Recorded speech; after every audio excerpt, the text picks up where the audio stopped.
안녕하세요. 올드 스토리입니다. 오늘은 20세기 초반으로 가겠습니다. 트렌치코트, 연기 자욱한 방, 날카로운 재치의 시대로 말이죠. 오늘 소개 작가는 미국의 마크 코넬리입니다. 작가는 플리처상을 수상한 바 있으며 오늘 소개 작품은 1930년에 열망하던 오 헨리상을 수상한 이야기입니다.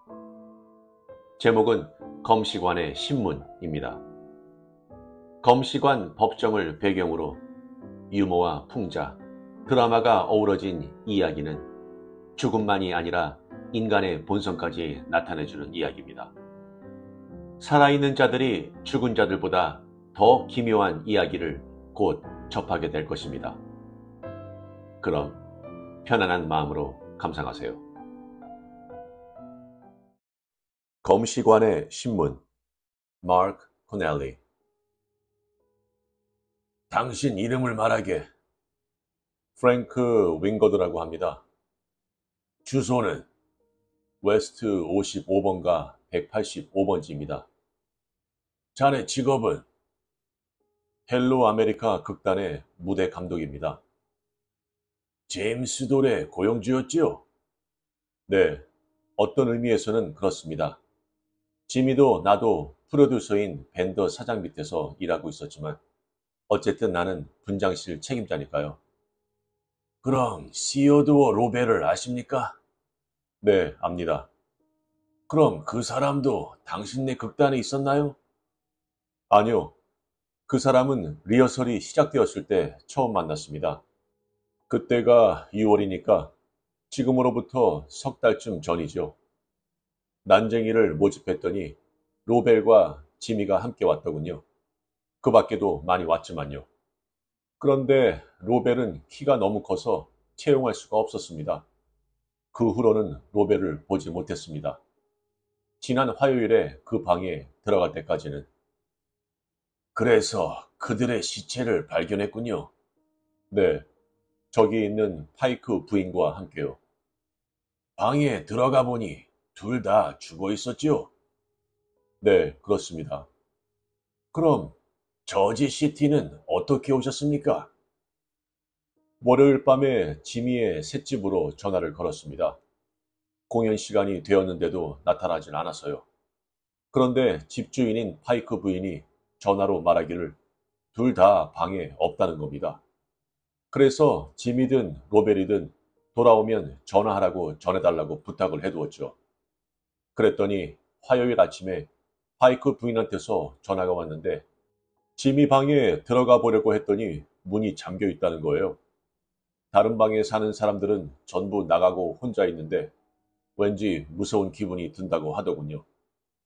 무슨 일이 일어난 게 아닐까 하는 생각이 들어서 내가 그리로 갈 테니까 기다리라고 했습니다. 그러고는 지하철을 타고 정오 무렵 그쪽에 도착했죠. 그래서 파이크 부인과 함께 2층으로 올라가 문을 부수고 들어간 겁니다. 그럼 그 방에 이 칼이 있는 걸 보았습니까? 네, 바닥에 떨어져 있었습니다. 지미의 몸에서 두어 뼘 떨어진 곳에. 무슨 일이 일어난 게 아닐까 하는 생각이 들었다고 하셨는데 그건 무슨 뜻입니까?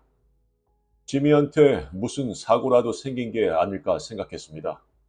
물론 그가 죽어 있을 줄은 꿈에도 몰랐지만요. 지미는 요즘 몹시 우울했거든요. 그런 지미를 로벨이 위로해 주려고도 하지 않는다는 건 알고 있었죠. 그렇다면 그들은 싸움이라도 했습니까? 아니요. 둘 다 울적해 있었습니다. 로벨은 훨씬 전부터 우울증에 걸려 있었어요.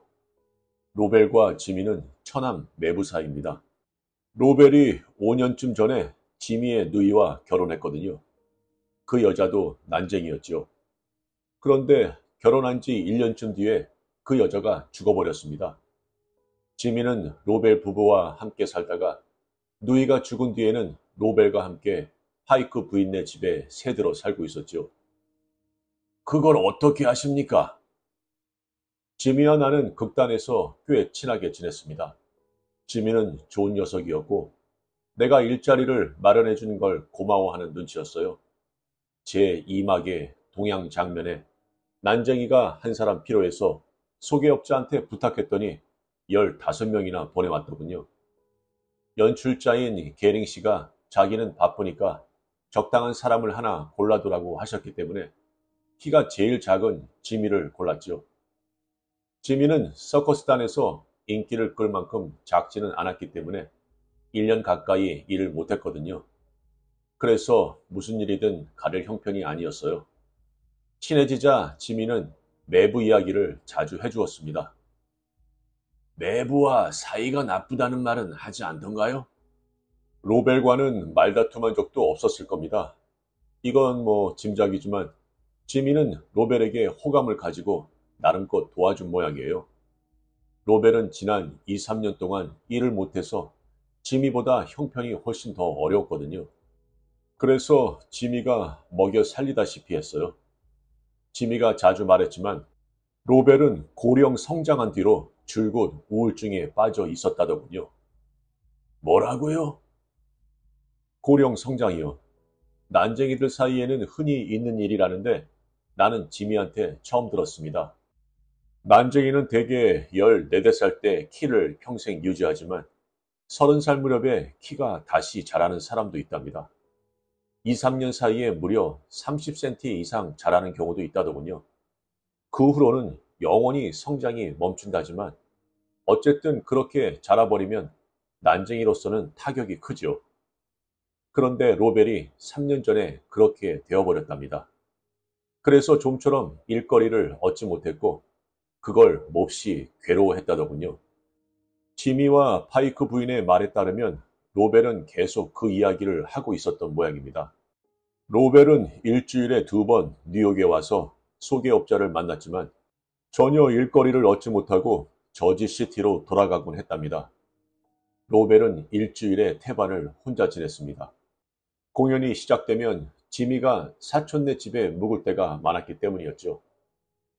최근에 로벨은 뉴욕에 전혀 나타나지 않았습니다. 하지만 토요일 밤이면 지미는 반드시 저지시티로 돌아가 월요일까지 로벨과 함께 지내면서 로벨의 기운을 북돋워 주려고 애썼어요. 일요일마다 그들은 산책을 하거나 영화를 보면서 지냈지요.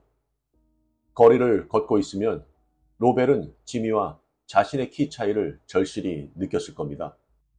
두 사람이 죽어버린 것은 그 때문일 거라고 저는 생각합니다. 그건 무슨 뜻입니까? 아까도 말씀드렸듯이 지미는 로벨을 동정하고 기운을 북돋아 주려고 애를 많이 썼습니다. 지미는 앞으로도 계속 일거리를 얻을 수 있겠지만 로벨은 키가 너무 작아서 일거리를 얻을 수 없으니까 지미한테 얹혀 살 수밖에 없다는 건 둘 다 잘 알고 있었습니다. 그래서 로벨은 괴로워했죠. 그런데 한 달쯤 전 월요일에 지미는 자기도 끝장이라는 생각을 하게 되었습니다. 내가 7시 반쯤 분장실 입구에 서 있는데 지미가 풀 죽은 모습으로 걸어오는 게 보이더군요. 평소에는 지팡이를 흔들면서 활기차게 걷는데 이상하구나 생각했죠. 기분은 좀 어때, 지미? 하고 말을 걸었더니 별로 좋지 않습니다, 윙거더 씨. 하고 대답하는 것이었습니다. 그래서 도대체 무슨 일이야? 하고 물었더니 무서워졌다는 거예요. 저는 왜 그러냐고 캐물었죠. 그랬더니 지미는 키가 자라기 시작했어요 하더군요. 마치 일주일 뒤에 죽을 병이라도 걸린 듯한 말투였죠. 지미는 떨고 있는 것 같았습니다. 무슨 소리야? 조금도 자라지 않았는데 왜 그래? 내가 말했더니 지미가 이러더군요. 아니, 자라기 시작했어요. 나는 지금은 31살이고 이건 매부와 마찬가지로 고령 성장입니다. 우리 아버지도 그랬지만 돈이 있었기 때문에 별로 곤란하진 않았어요. 하지만 나는 사정이 달라요. 일을 하지 않으면 먹고 살 수가 없어요. 겉보기엔 전혀 달라진 것 같지 않은데 그래. 지금까지는 키가 얼마였나? 94cm였어요. 그럼 소 도구실로 오게 키를 재줄 테니. 그랬더니 지미는 뒷걸음질 치면서 이렇게 말하는 겁니다. 그런 건 알고 싶지 않아요. 그러고는 재빨리 분장실로 가버렸습니다. 그 주 내내 지민은 몹시 우울해 보였습니다. 다음 주 월요일 밤에 나타났을 때는 완전히 겁에 질린 얼굴을 하고 있더군요. 나는 분장실로 올라가려는 지미를 붙잡고 잠깐 나 좀 보자고 말했지요. 지미가 내 손을 뿌리치고 도망치려고 하지는 않을까 걱정했지만 도망치지는 않았습니다. 다만 영문 모를 미소 같은 것을 띠고 있었지요. 이윽고 지미는 이렇게 말하더군요. 소용없습니다, 윙거드 씨. 그래서 내가 물어봤지요. 매부한테 갔었나? 지미가 그렇다고 하길래 나는 이렇게 말해주었습니다. 자네가 괴로워하는 건 그 때문이야. 자네 이야기로 미뤄보건대 로벨은 계속 신세를 한탄하고 있는 모양인데 그 때문에 자네마저 우울해져 버린 게 아닐까. 이번 주말에는 로벨에게 가지 말게.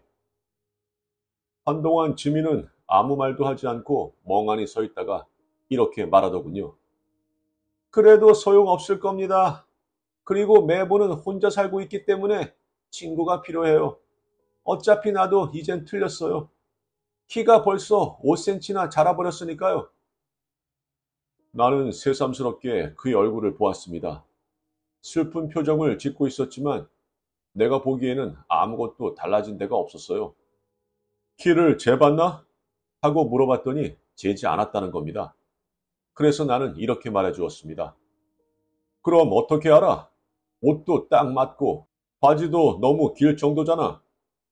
그러자 지미는 이렇게 말하더군요. 바지는 멜빵을 해서 아래로 끌어내린 겁니다. 게다가 원래부터 좀 큰 편이었고요. 그래서 나는 이렇게 말했습니다. 확인해 보지 않겠나? 줄자를 가져와서 재보세. 그런데 지미는 완전히 겁에 질려서 재볼 생각을 하지 않았습니다. 끝까지 싫다고 고집을 부리더군요.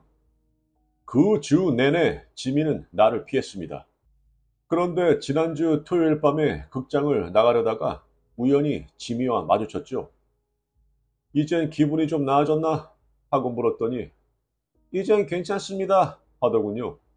그런데 완전히 겁먹은 얼굴을 하고 있었어요. 그게 내가 마지막으로 본 지미의 모습이었습니다. 화요일에 파이크 부인의 전화를 받고 저지시티에 갈 때까지는 순찰 경찰 골리치의 증언에 따르면 그가 현장에 도착했을 때 시체는 방 양쪽에 따로 떨어져 있었다는데 당신들이 문을 부수고 들어갔을 때도 시체는 그 위치에 있었습니까? 네, 맞아요. 검시관의 증언에 따르면 둘 다 칼에 찔려 죽었답니다. 그것도 같은 칼에 찔린 모양이에요. 지미가 쓰러질 때 그의 손에서 칼이 떨어졌을 거라고 생각하십니까? 네. 지미가 일자리를 잃을지 모른다는 두려움 때문에 둘 다 절망해서 자살한 거라고 생각하세요? 아니요, 그렇게는 생각지 않습니다. 그렇다면 파이크 부인과 함께 방에 들어갔을 때 나는 그 칼을 보고 부인에게 말했습니다. 방에 놔두기에는 이상한 칼이라고. 아시다시피 그건 고기를 썰 때 쓰는 칼입니다. 그러자 파이크 부인이 말하더군요. 이건 2, 3주 전에 부엌에서 없어진 칼이라고. 로벨이나 지미가 훔쳤다고는 생각도 못했다는 겁니다.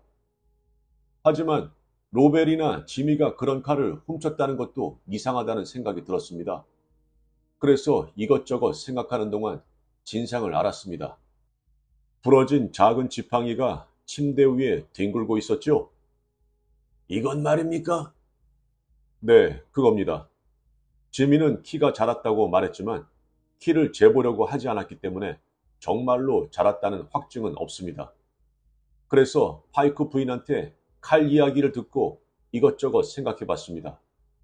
그 칼이 활동을 개시하기 5분쯤 전에 지미는 그 칼을 발견한 게 아닐까, 아마 우연히 발견한 게 아닐까 하고 생각했습니다. 우연이라면? 로벨은 정신이 약간 돌았던 게 아닐까 생각합니다.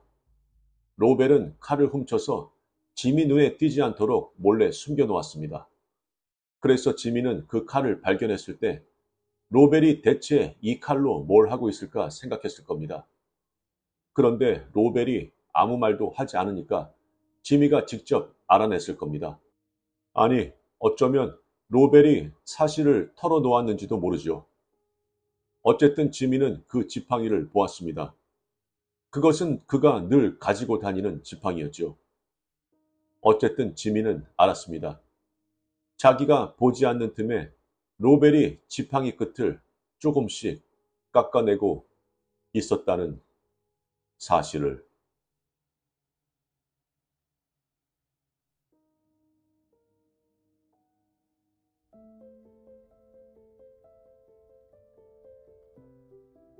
어떠셨나요? 법정도 무대만큼이나 극적일 수 있다는 걸 보여주는 이야기죠. 특히 인간의 자아가 재판을 받을 땐 더욱 그렇습니다. 풀리처상을 수상한 극작가 코넬리는 특유의 대화와 풍자적 재주를 이 긴장감 넘치는 이야기에 불어넣습니다. 언뜻 보기에는 단순한 절차처럼 보이지만 지나치게 정의로운 자들이 마치 각자 중요한 배역을 따내기 위해 오디션을 보는 배우들처럼 검시관의 검시 과정을 그렸다고나 할까요? 저는 아주 짧지만 재미있게 읽었습니다. 여러분들은 어떠셨나요? 또한 저는 개인적으로 법정 드라마나 영화를 좋아하는데요. 신문과 대답을 하는 과정 속에 심리적 미스테리, 논리와 사고, 그리고 사람들의 표정 말이죠. 제가 제일 손꼽은 영화는 잭 니콜슨과 데미 무어와 탐 크루즈가 출연한 A Few Good Men입니다. 여러분들의 최고 법정 드라마나 영화 또는 소설은 무엇이었나요? 알려주세요. 구독과 좋아요는 영상 제작에 많은 힘이 됩니다. 감사합니다.